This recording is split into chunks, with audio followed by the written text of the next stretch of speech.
La saga del oro negro.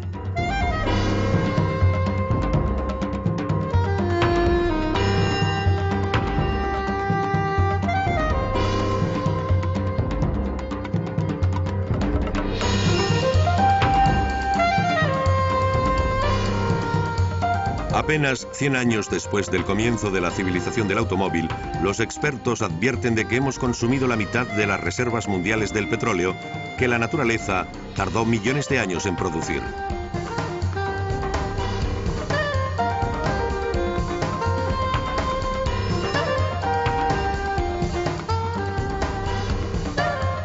La edad de oro de las grandes petroleras.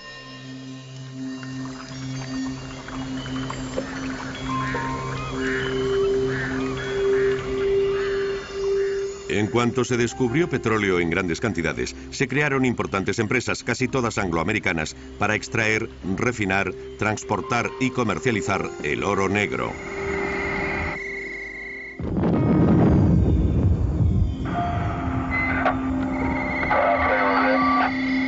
Okay, girl, ready for shot point 25. Estas poderosas empresas internacionales con fantástica experiencia en el sector han dejado su huella hegemónica en la historia moderna del oro negro.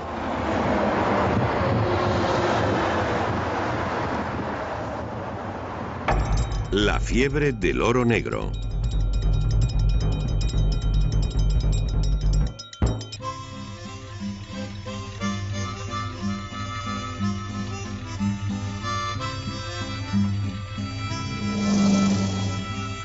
El inicio de la fiebre del oro negro fue humilde y se convirtió en legendario. Ocurrió en Titusville, Pensilvania, en la costa este de Estados Unidos, cerca de un pequeño río en el que la presencia del petróleo era tan obvia que le llamaban Arroyo Petróleo.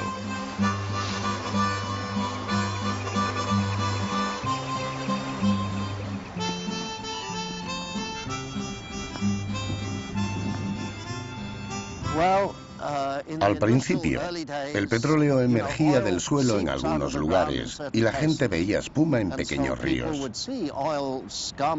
Algunos llegaron incluso a cogerlo en pequeñas corrientes y riachuelos.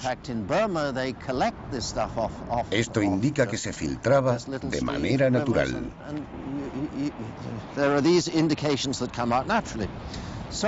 En Pensilvania había muchas de estas filtraciones. En 1859, Edwin Drake fue el primero en perforar deliberadamente el primer pozo para extraerlo. Alcanzó una profundidad de solo 20 metros y brotó el petróleo. Cuando llegó a la superficie, la gente se dio cuenta de su valor y de que si estaba allí, podía haber más. Perforaron en zonas próximas y en cuestión de unos 5 años se supo dónde había petróleo. La gente lo relacionó con las estructuras geológicas.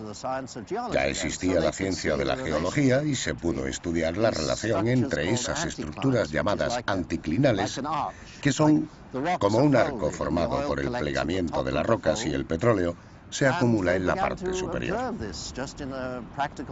Se empezó a estudiar de una manera práctica y cuando encontraban esa estructura con petróleo, seguían su pista hasta encontrar otra. A los pocos años de hacer los primeros pozos se comprendió la esencia de la búsqueda de petróleo. Drake era un aventurero en busca de fortuna. Se hacía pasar por coronel para mejorar su reputación y encontrar socios más fácilmente. Era el arquetipo del pionero del petróleo americano y muchos otros siguieron su ejemplo.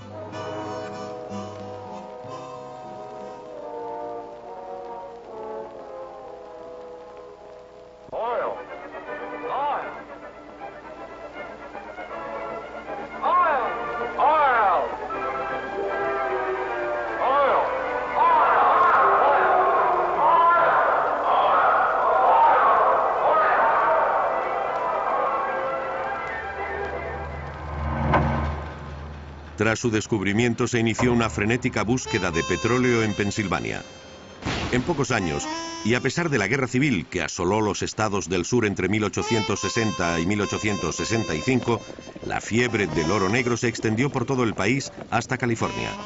Al mismo tiempo se completaba la conquista del oeste gracias a la construcción del ferrocarril transcontinental.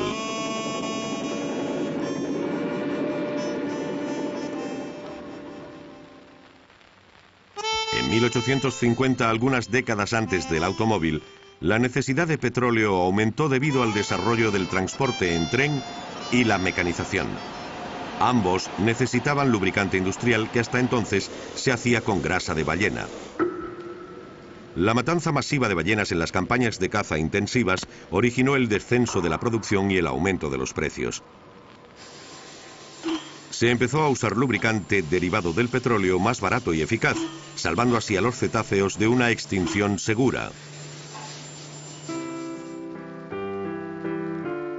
Al mismo tiempo ocurría un gran cambio en la iluminación doméstica cuando la lámpara de petróleo dejó de ser un privilegio de la clase rica. Empezaron a multiplicarse los vendedores de aceite de parafina, incluso en los lugares más remotos del planeta. Los pozos de petróleo norteamericanos los abastecían a todos.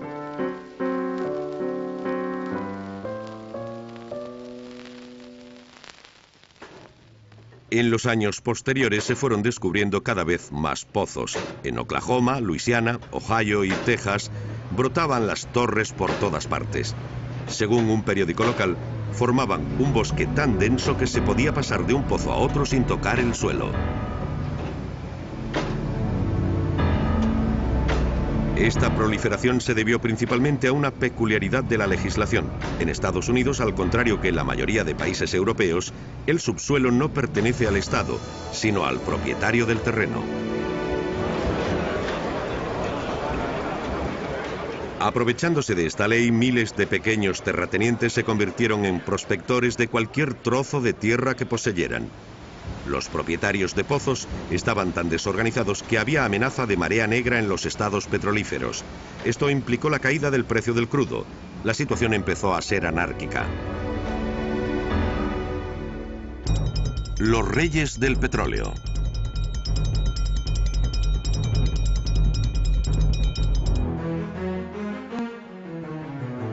Un ambicioso John D. Rockefeller, de 24 años, comprendió que podría hacer fortuna con la situación.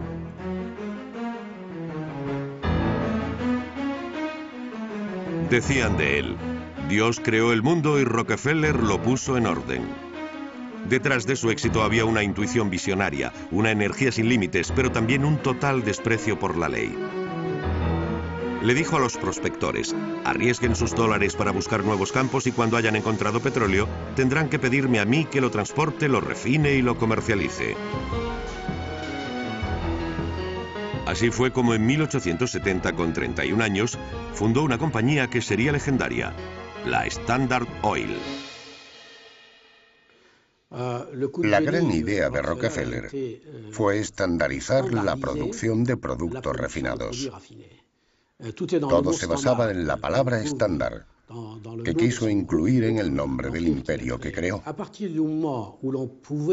Una vez que sacó productos estándar al mercado, productos específicos que pudieran ser usados por mucha gente, el petróleo se empezó a usar a gran escala, especialmente en automóviles. De hecho, esas dos industrias se desarrollaron en paralelo. Los automóviles necesitaban un producto como el petróleo, y el petróleo necesitaba un mercado. La genialidad de Rockefeller fue ver esa oportunidad y saber aprovecharla. Rockefeller impuso su ley a los pequeños terratenientes y se deshizo de un competidor tras otro.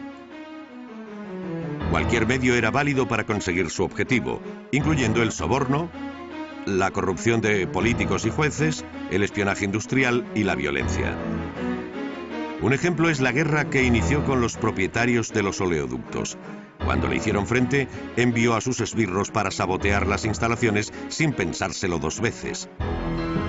Sus ansias de éxito eran ilimitadas. En solo unos años, Rockefeller forjó un auténtico imperio del petróleo, contando con 70 empresas integradas en la Standard Oil. En el país de la libre empresa, el enorme poder de Rockefeller lo convirtió en el hombre más odiado de Estados Unidos. La prensa descargó su furia contra él en violentas campañas. Y lo que es más, en 1890, presionado por magnates del petróleo independientes, casi arruinados, el Congreso aprobó la ley Sherman antimonopolio. Tras una batalla legal de 20 años, Rockefeller fue obligado a dividir su Standard Oil en 34 empresas. A pesar de estos pequeños contratiempos, Rockefeller logró mantener su poder, su fortuna y su influencia en el sector. John D. Rockefeller entró en el negocio poco después del descubrimiento del petróleo en el pozo Drake.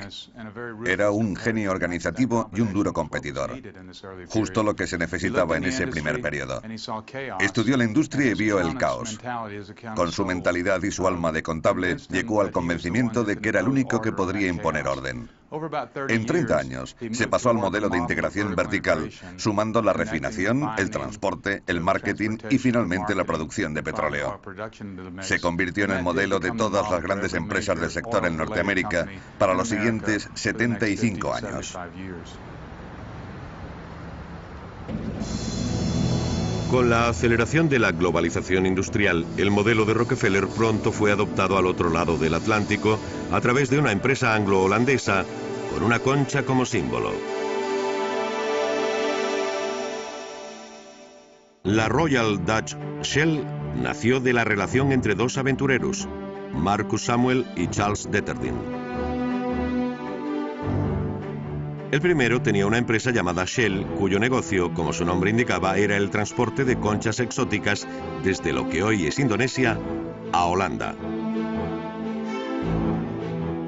El otro era el presidente de una pequeña petrolera, The Royal Dutch, que explotaba un yacimiento cerca de Sumatra. En 1909, después de luchar ferozmente en el mercado, los dos protagonistas decidieron formar una sociedad, la Royal Dutch Shell.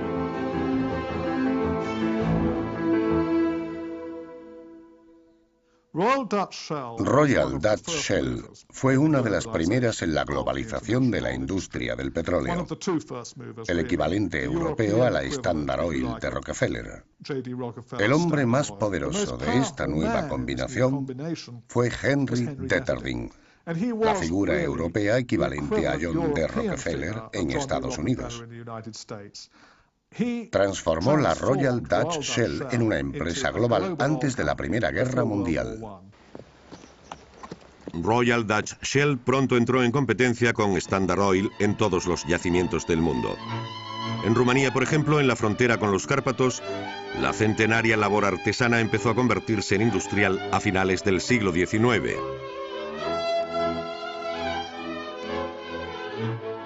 Aunque había otras muchas empresas extranjeras, Shell y Standard Oil controlaban la mayor parte del petróleo del país.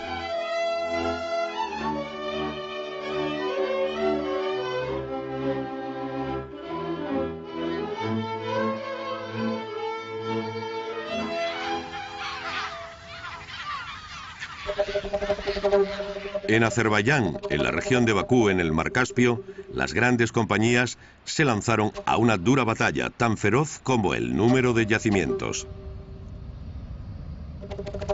Uno de ellos, Bibi Eibat, uno de los campos más grandes del mundo, empezó a ser explotado en 1901. 2500 años antes, los fuegos eternos de Bakú, que solían iniciarse espontáneamente, fueron el origen del culto persa a Zaratustra. Desde entonces, siempre se explotó el petróleo en superficie. En 1875, los hermanos Nobel, junto a las empresas Rothschild y Shell, promovieron una explotación más racional. Ello incluía la construcción de una línea férrea y un oleoducto de Bakú a Batumi en el Mar Negro, de donde procedía el aceite de parafina distribuido en la Europa occidental. De las lámparas de aceite a los automóviles. Una de las grandes revoluciones del transporte de todos los tiempos empezó a tomar forma a principios del siglo XX, en una época en la que las lámparas de aceite estaban a punto de ser sustituidas por el gas primero y después por la electricidad. Esta revolución daría al combustible derivado del petróleo el importante papel que mantiene hoy. Al llegar al siglo XX, la industria había producido queroseno para la iluminación y la cocina. Al mismo tiempo, en Estados Unidos y en Europa, se trabajaba en la automoción. El motor de vapor, el eléctrico y el de combustión interna de gasolina eran los principales competidores en la industria. En 1900 no estaba claro qué tipo de automóvil dominaría el futuro. Con el descubrimiento de enormes recursos en Texas después de Oklahoma y Luisiana, el suroeste de Estados Unidos aseguró que el petróleo sería la fuente de energía para la industria del automóvil. Una vez que eso estuvo claro, Henry Ford y otros fabricantes se lanzaron a la producción en serie de coches que quemaban gasolina refinada del petróleo. Para los años 20, la industria del automóvil y el consumo generalizado de gasolina se convirtieron en los impulsores del crecimiento de la industria petrolera. La industria del automóvil, como la del petróleo, prosperó en Estados Unidos.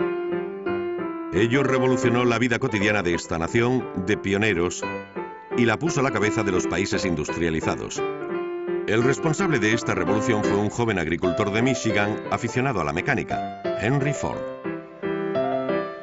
En 1896 hizo su primer automóvil.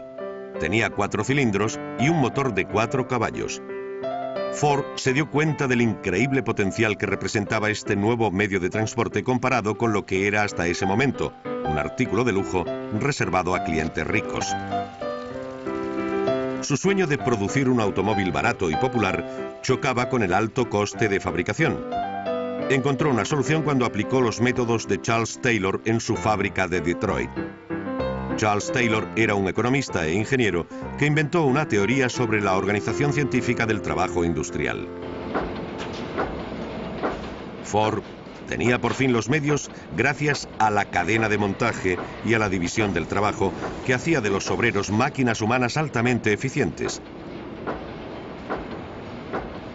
En 1908 inició la producción de un revolucionario automóvil desarrollado un año antes, el famoso Modelo T, una especie de precursor del Jeep, barato y robusto. En 15 años se vendieron 15 millones del Modelo T en todo el mundo. Se convirtió en el símbolo de la civilización del automóvil e hizo triunfar al combustible derivado del petróleo.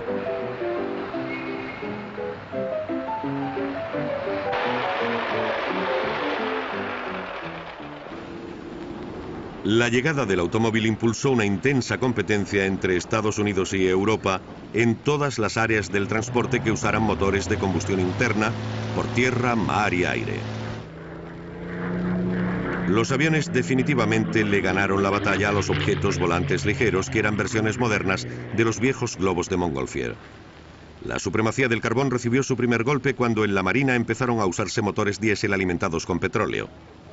El gobierno británico, potencia naval en aquel momento, comenzó a interesarse pronto por el petróleo en aras del cambio tecnológico del carbón al oro negro. El gobierno británico se interesó por el petróleo a principios del siglo XX porque era un combustible superior al carbón para la Marina. Gran Bretaña en aquella época estaba implicada en una carrera por la supremacía naval con la Alemania imperial. Esa fue la razón principal de que el gobierno británico viera la importancia estratégica de contar con petróleo.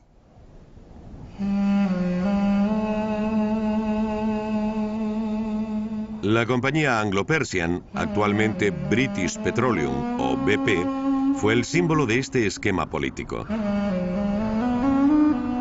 La creación de la empresa en 1901 es digna de una historia de aventuras. A finales del siglo XIX, Jacques de Morgan, un arqueólogo francés que hacía excavaciones en Persia, encontró rastros de petróleo en una zona fronteriza con Irak. William Knox Darcy, un inglés propietario de minas de oro en Australia, se interesó por el descubrimiento. Después de que un geólogo estudiara el suelo, Darcy obtuvo una concesión del Shah de Persia a través de su gran visir a cambio de un buen puñado de monedas de oro.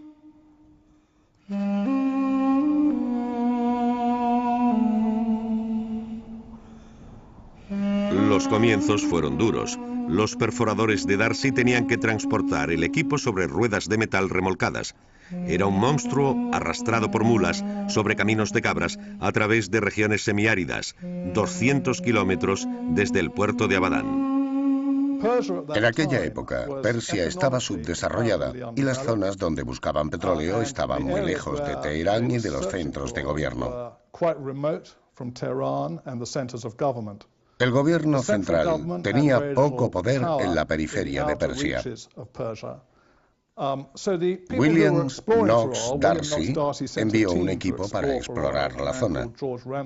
El americano George Reynolds dirigió esta expedición. Tuvieron que trabajar en condiciones muy difíciles. No había infraestructura tal como la entendemos hoy.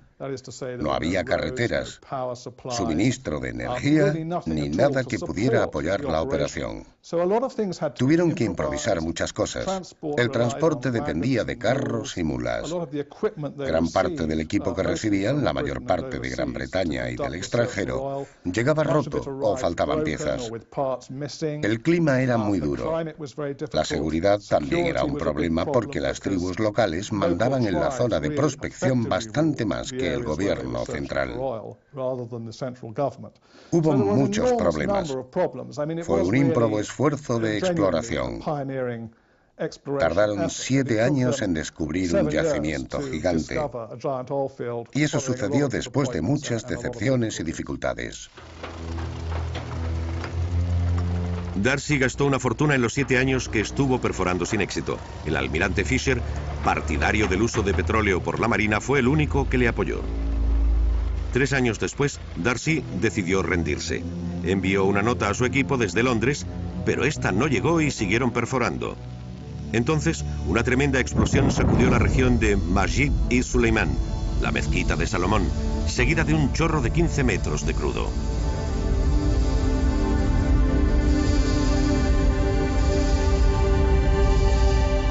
Este descubrimiento marcó el comienzo de la historia del petróleo de Oriente Medio y salvó a Darcy de la ruina. Para celebrar este momento dicen que citó el siguiente versículo del Salmo 104 de la Biblia: sacando de la tierra el aceite que hace lucir el rostro. Tras la constitución de la Anglo-Persian en 1909, el primer imperativo era desarrollar el yacimiento de Irán. Era el primero de grandes proporciones descubierto en Oriente Medio. La auténtica ventaja de la Anglo-Persian, la razón de que tuvieran un gran papel en la industria internacional del petróleo, es que fue la primera en Oriente Medio. La clave de su desarrollo fue explotar el yacimiento, construir un oleoducto y una refinería, y así los productos se podían comercializar para automóviles, barcos y demás. Anglo-Persian se desarrolló del mismo modo que otras grandes empresas de América, o como la Royal Dutch Shell. Adoptó una estructura muy similar. Se convirtió en lo que hoy llamamos una empresa integrada verticalmente. Participa en todo, desde la prospección y producción de crudo hasta la refinación y la comercialización final de sus productos, a través de sus gasolineras y de sus propios minoristas, así como grandes contratos con la Marina Británica y otros clientes. Desarrolló una gran presencia internacional basada en su acceso a abastecimientos grandes y baratos para producir crudo persa. Esa fue la clave. Petróleo, sangre y guerra.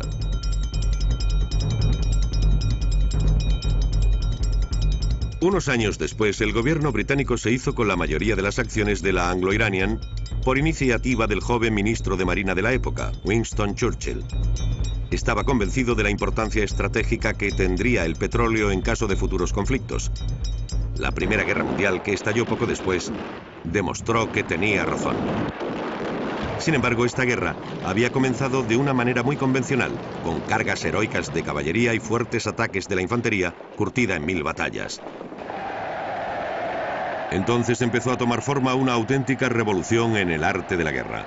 El glorioso episodio de los taxis de Marne fue su prólogo. En 1914 fueron requisados 1100 taxis parisinos para transportar a 5000 soldados al frente que los alemanes amenazaban con romper. París se salvó de la capitulación gracias a la rapidez de la intervención. El gran cambio ocurrió 2 años después, tras la terrible batalla de Verdún, cuando el alto mando adoptó el concepto de guerra industrial. Se basó en el uso masivo de tropas motorizadas. Carros de combate, camiones de transporte de tropas, artillería autopropulsada, aviones y submarinos que dieron al ejército un poder de movimiento y destrucción sin precedentes. A partir de entonces, tener petróleo se convirtió en asunto vital para los países en guerra. Los franceses, que dependían de los aliados británicos para el suministro, no estaban preparados para tal revolución. Sus reservas se estaban agotando. En 1917, Georges Clemenceau, jefe del gobierno, se vio obligado a pedir ayuda a sus aliados americanos. Envió un telegrama a Woodrow Wilson, presidente de Estados Unidos, que acababa con la famosa frase: si los aliados no quieren perder la guerra, cuando llegue el momento del golpe final a Alemania, Francia debería tener petróleo, que es tan necesario para la victoria como la sangre. Se satisficieron sus exigencias. 3 semanas después recibió más de 40.000 toneladas de combustible que tuvieron un importante papel en la victoria aliada un año después, con el armisticio del 11 de noviembre de 1918. Ese episodio estuvo lleno de lecciones. Por un lado, en 1918, había un monopolio del Estado en la importación de petróleo. Aunque nuestro país ha sido de tradición liberal, el Estado aumentó aún más su poder durante la guerra. Por otro lado, hombres como Clemenceau, Henri Béranger o Louis Pinot, preocupados por el asunto del petróleo, pensaron que debían encontrar una solución para después de la guerra. La Primera Guerra Mundial hizo que Francia se diera cuenta de su debilidad, que el petróleo resulta absolutamente indispensable durante una guerra. El cártel de las 7 hermanas.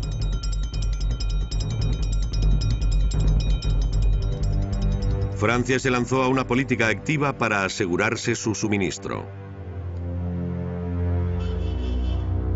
2 años después, en abril de 1920, durante la conferencia de San Remo, vio su oportunidad cuando se suscitó el problema de la Turkish Petroleum, compañía turca de petróleo que tenía socios alemanes.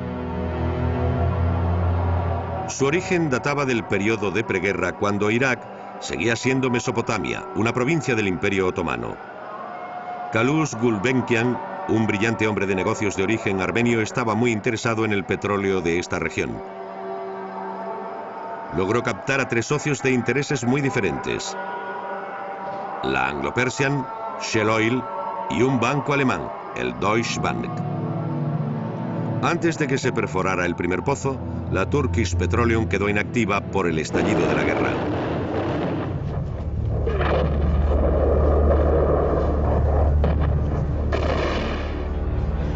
Todo cambió tras la victoria. Los aliados dividieron el Imperio Otomano, que se había alineado con los alemanes. Franceses e ingleses se repartieron los restos del imperio desaparecido. Los franceses consiguieron los protectorados de Siria y Líbano y los ingleses Palestina e Irak. Después se planteó el destino de la Turkish Petroleum. Los ingleses la absorbieron para ser los únicos en explotar la riqueza petrolífera de su protectorado iraquí. Pero no pensaron en los franceses. Después de tormentosas negociaciones, Francia obtuvo la parte alemana de la empresa turca, que representaba el 25%, como indemnización por daños de guerra. Esta victoria llevó a la creación de la Compañía Francesa de Petróleo, CFP, antecesora de Total. Los americanos también querían que sus aliados les dieran su parte del pastel iraquí, y lo obtuvieron. Así nació un consorcio controlado por los ingleses, la Iraq Petroleum Company, participada por la Shell, la Anglo-Persian, la CFP y la American Nedec. Cada una poseía el 23,75% de las acciones. Como intermediario, Gulbenkian solo recibió el 5%, se ganó el sobrenombre de Mr. 5% y se convirtió en uno de los hombres más ricos de su tiempo. Cuando se firmó este acuerdo, comenzaron los trabajos de exploración. ¿Se haría realidad el sueño de Gulbenkian? Tras decenas de infructuosas expediciones geológicas, la investigación se concentró en Kirkuk. Allí, el 14 de octubre de 1927, a las 3 de la mañana, un tremendo temblor sacudió el desierto. Un chorro de petróleo salió de Baba Gurgur, el pozo número 1. Era tan potente que se necesitaron 700 hombres para ahogar la marea negra que amenazaba Kirkuk. La Iraq Petroleum Company entraba en funcionamiento. Los responsables de la empresa americano-anglo-franco-holandesa, eufóricos con el descubrimiento del primer gran yacimiento petrolífero de Oriente Próximo, decidieron trabajar unidos por toda la región.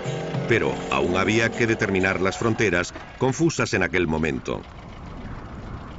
Se dice que Gulbenkian trazó una línea con un lápiz rojo. Es la famosa línea roja que seguía las fronteras del antiguo Imperio Otomano.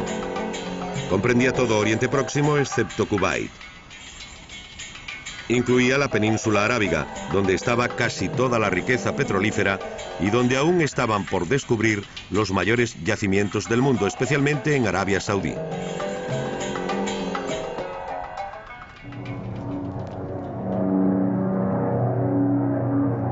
Desde el final de la Primera Guerra Mundial, el petróleo había supuesto un profundo cambio en las sociedades de los países industriales. La creación de la Iraq Petroleum Company era su mejor ejemplo.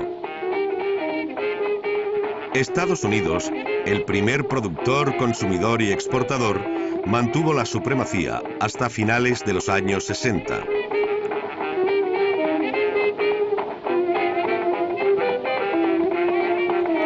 La industria del automóvil prosperó gracias a la tremenda expansión de la industria petrolera, que proporcionaba un combustible barato y aparentemente inagotable en cualquier punto del país.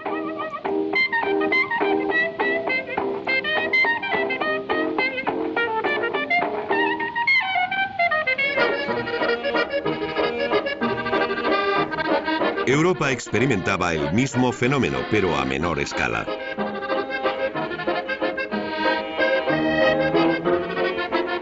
La necesidad de petróleo era cada vez más acuciante e impulsó una feroz competencia entre las grandes compañías y las empresas independientes a ambos lados del Atlántico, ya que cada una quería conquistar nuevos yacimientos en las zonas más remotas del mundo.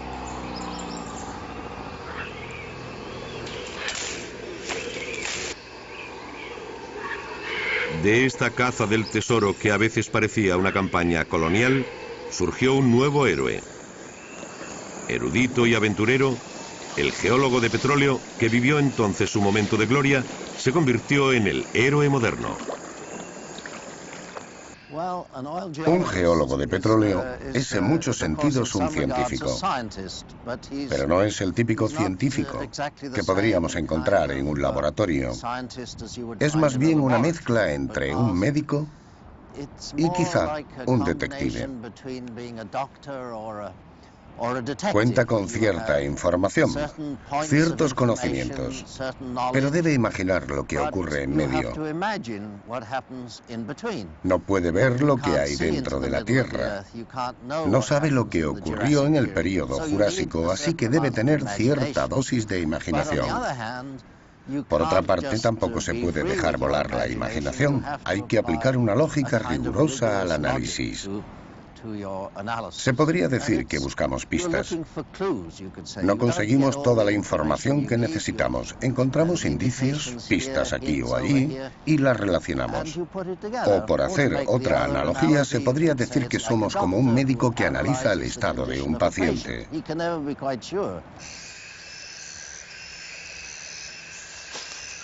Según los patrones de la época, el aspirante a geólogo tenía que ser joven, duro y soltero, debido a las duras condiciones de vida. En cierta ocasión, fuimos a un pequeño pueblo en el oeste de Colombia. Al final del día salimos a la carretera para volver andando al pueblo.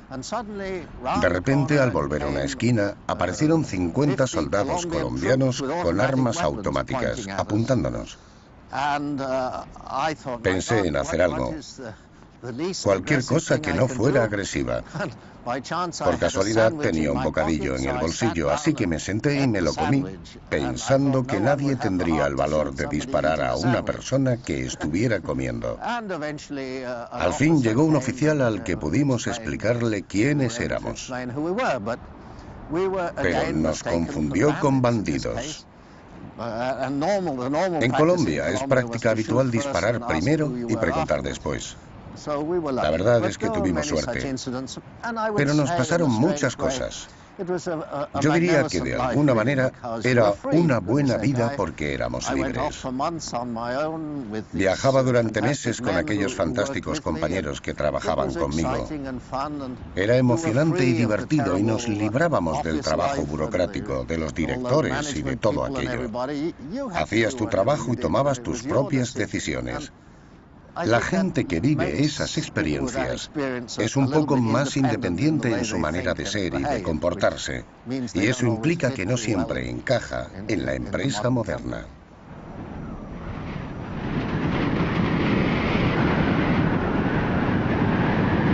Durante la primera parte del siglo XX, los geólogos del petróleo y sus equipos hicieron numerosos descubrimientos en países del sur.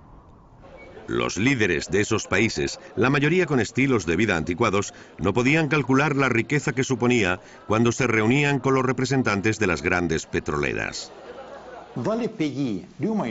En Oriente Medio y en los países productores de petróleo en general, las llamadas concesiones eran acuerdos que llevaban la firma o la huella dactilar de un emir.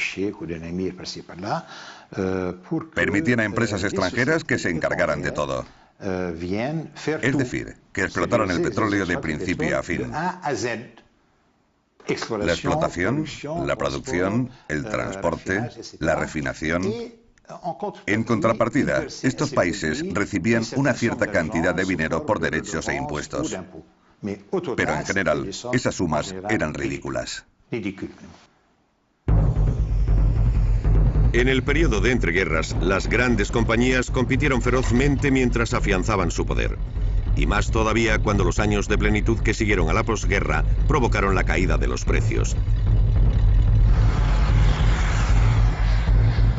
En este contexto tan revuelto, las 7 grandes, 5 norteamericanas y 2 inglesas, que después serían llamadas las 7 hermanas, se reunieron en secreto en el romántico escenario de un castillo escocés para poner fin a tan ruinosas pujas. Las luchas de competencia entre las grandes compañías estaban a la orden del día. Anthony Sampson recogía en su libro Las 7 hermanas una cita atribuida a Gulbenkian. Siempre fue difícil conocer a las empresas internacionales de petróleo. Eran como los gatos. Era difícil saber si estaban peleando o haciendo el amor. En 1928, Henry Detterding reunió a los jefes de algunas petroleras en un castillo alquilado en Escocia, en un lugar llamado Agnacarry, porque había habido ataques de competencia en los mercados internacionales y había poca capacidad de producción de excedentes en la industria internacional.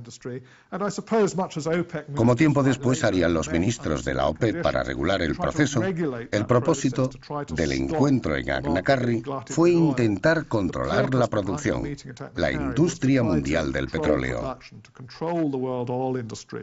Si los precios permanecían inmutables, el mundo se llenaría de petróleo. En el acuerdo de Agnacarry se propuso hacer un cartel. Se acordó hacer un sistema de cuotas que sostuvieran los precios en los mercados clave. México lucha contra las grandes petroleras.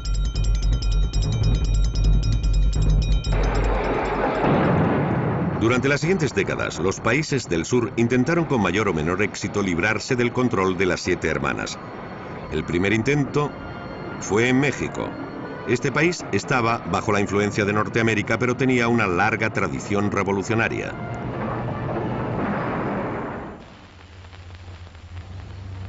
La aventura del petróleo mexicano tuvo un comienzo prometedor. A principios del siglo XX, México, potencialmente rico en petróleo, atrajo a prospectores y especuladores, especialmente británicos y americanos. El gobierno de la época deseaba desarrollar los recursos económicos de su país como su vecino del norte. Para estimularlas, dio a las empresas petroleras ventajas especiales como la supresión de los impuestos de exportación o exención parcial de impuestos sobre el capital invertido.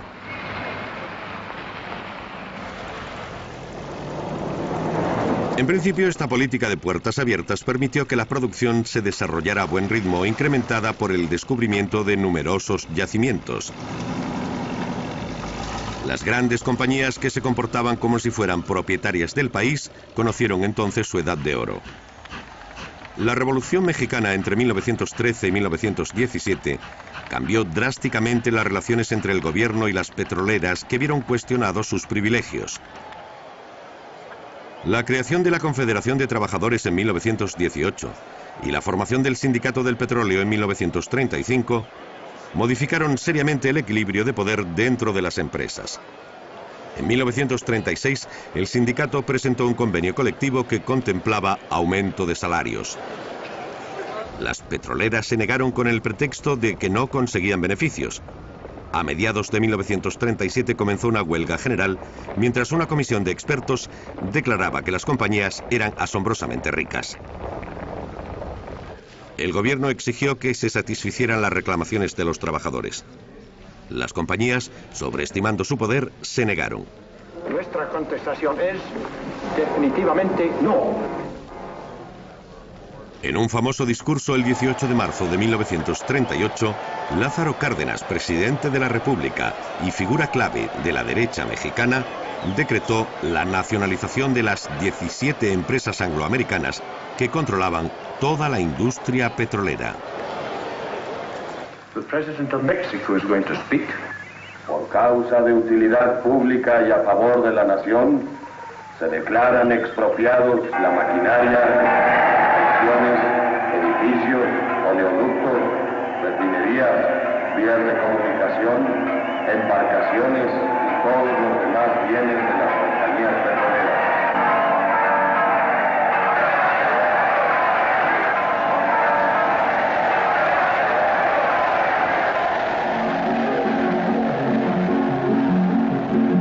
Se fueron ya muy lejos los grandes poderosos y a nuestra linda tierra vinieron a explotar. En un gran brote de solidaridad, el país se movilizó para ayudar a los obreros a quienes la huelga había sumido en una extrema pobreza.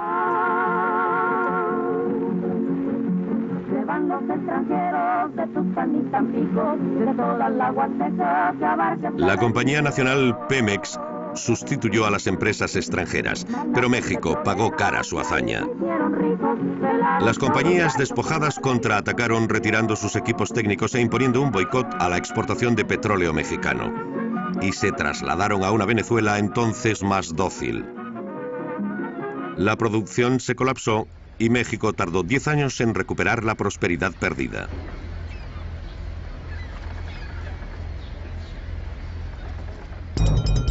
Un mar de petróleo.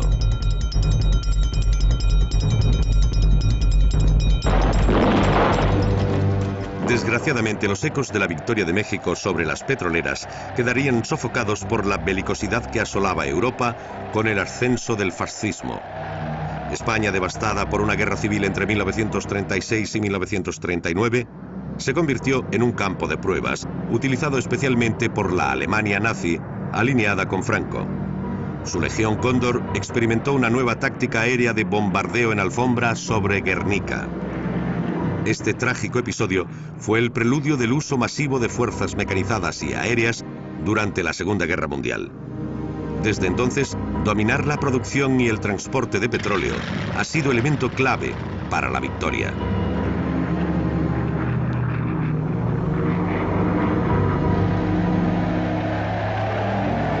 Pese al impresionante despliegue de fuerza, Alemania necesitaba petróleo. Se podría decir que la ventaja decisiva de los aliados en la Segunda Guerra Mundial fue su acceso a grandes cantidades de combustible de aviación de alto octanaje. Los alemanes en Europa no tenían ese tipo de combustible y a mitad de la guerra usaban combustibles sintéticos hechos por esclavos en campos de trabajo, mientras que Estados Unidos tenía infinitos recursos en aquel momento y capacidad para convertir ese crudo en combustible para la aviación. Resultó crucial en los cielos de Europa en la Segunda Guerra Mundial.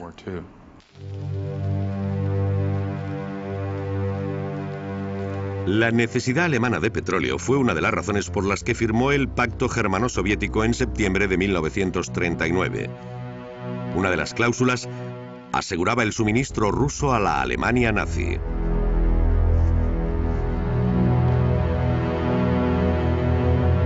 Hasta 1941, cuando se rompió el pacto, 900.000 toneladas de petróleo del Mar Caspio impulsaron el esfuerzo bélico alemán en el frente occidental.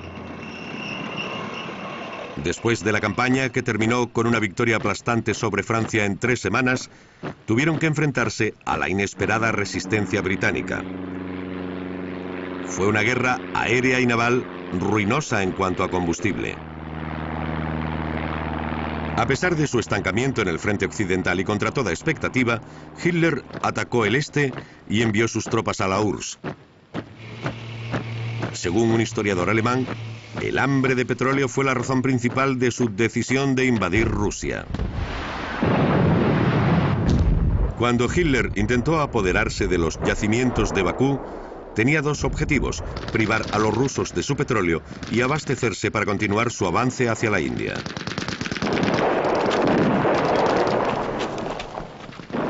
La rápida reacción del Ejército Rojo junto a su feroz resistencia durante la batalla de Stalingrado puso fin a las ambiciones alemanas en 1942.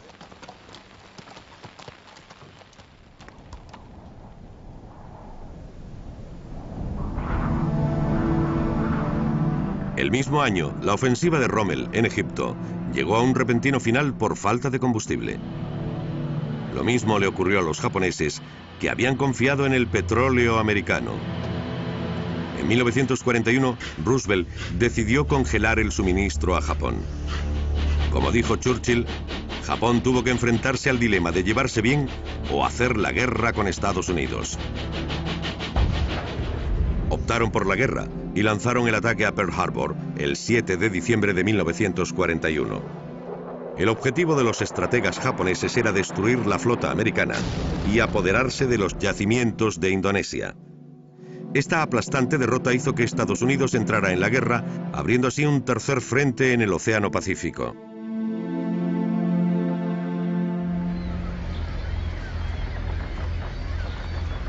Los norteamericanos dedicaron su poderosa economía a la industria bélica. El petróleo fluía libremente. Gran número de petroleros, buques de guerra y aviones cruzaron el Atlántico de Estados Unidos a Inglaterra. Gran Bretaña, preparándose para el día D, almacenaba un enorme arsenal.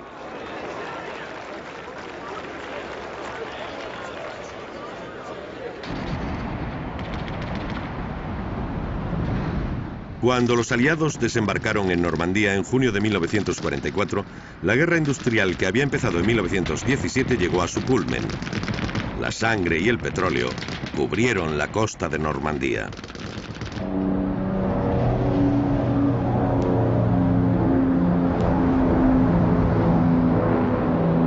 Como Churchill escribió en sus memorias, cuando los alemanes fueron derrotados, la victoria aliada navegó en un mar de petróleo. El final de la Segunda Guerra Mundial marcó un momento crucial en la historia del petróleo que a partir de entonces se dejó arrastrar por la locura. Después de la guerra, se hizo un gran esfuerzo para reconstruir el país. Este esfuerzo consumió mucha energía, pero fue seguido por un rápido crecimiento económico. Este crecimiento significó un aumento del consumo de energía y del petróleo en particular. El petróleo se convirtió en la fuente de energía más importante durante la posguerra, dejando al carbón en un segundo plano. En ese momento, la gente pensaba que se consumiría tan rápido que no habría suficientes reservas. En 1945, la recuperación económica de Europa y Japón era espectacular. Habían empezado en un entorno de ruinas y pobreza, pero la importante ayuda norteamericana, a través del Plan Marshall, así como el deseo del gobierno y la población de olvidar los horrores de la guerra, hicieron posible este milagro. En Francia este periodo fue apodado los 30 Gloriosos.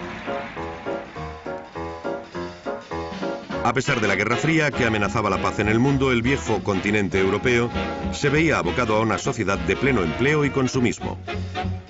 Siguió el ejemplo de su colega americana que impuso sus modelos y mitos en todo el planeta. Jeeps, vaqueros, jazz, cacahuetes de las raciones de los soldados, chicas bronceadas de los anuncios y películas en Technicolor barrieron la tristeza y los miedos de los años de la ocupación. Los europeos también descubrían las maravillas de los productos derivados del petróleo y los objetos de plástico invadieron todos los hogares. El tejido sintético fue otro milagro de la industria petroquímica que tuvo un gran éxito en Europa. Cuando volvió la paz, ingeniosas modistas frustradas por 4 años de penurias transformaron los paracaídas del ejército norteamericano en blusas y trajes de verano. El nylon se convirtió en el símbolo de la modernidad.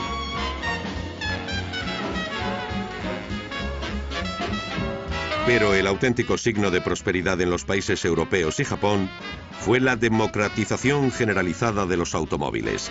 El consumo se desató y multiplicó por 4 en 20 años. Este fenómeno animó a las petroleras a buscar nuevos yacimientos en países del sur y especialmente en Oriente Próximo. Fue entonces cuando esos países empezaron a despertar y a encontrar los medios de liberarse del duradero control de Occidente. Fue el amanecer del nacionalismo del petróleo.